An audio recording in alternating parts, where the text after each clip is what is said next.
नमस्कार दोस्तों, मेरे एक नई वीडियो में आप लोग का फिर से स्वागत है।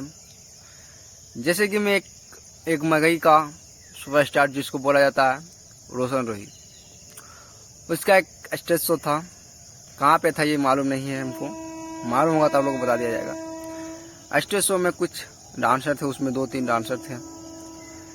उस डांसर में उसमें इतना गंदा हरकत किया है कि हम आप लोग को क्या बोले, हमको समझ नहीं आ रहा है।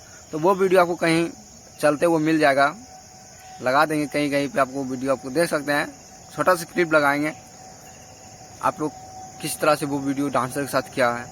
वो क्या खेसारी लाल यादव बनना चाहते हैं? वो खेसारी यादव का फैन है क्या? खेसारी लाल यादव बनना चाहते हैं? सेम उसी का तरह वही करता था। आप लोग को कोई पैसा देता है तो पैसा बारे में क्या बोलता है, 1000 रुपया, वो भी आप लोग को क्लिप लगा देंगे, आप लोग देख सकते हैं, देख लेंगे। क्या बताएं, उसको इतना खराब लगा कि कुछ कलाएं। उसको सिर्फ मगही का सुपरस्टार बोला जाता है, फिर भी वो गाना ये सब है कि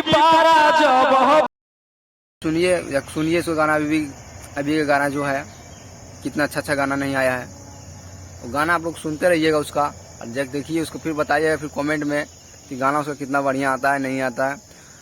उसका जो स्टेज शो का वीडियो हम आप लोग को लगा देंगे, और चैनल को सब्सक्राइब कर लें। मगही भोजपुरी सभी का न्यूज़ आपको मिलते रहेगा। मिलते हैं किसी नेक्स्ट वीडियो में, कुछ खबर लेकर फिर आते हैं।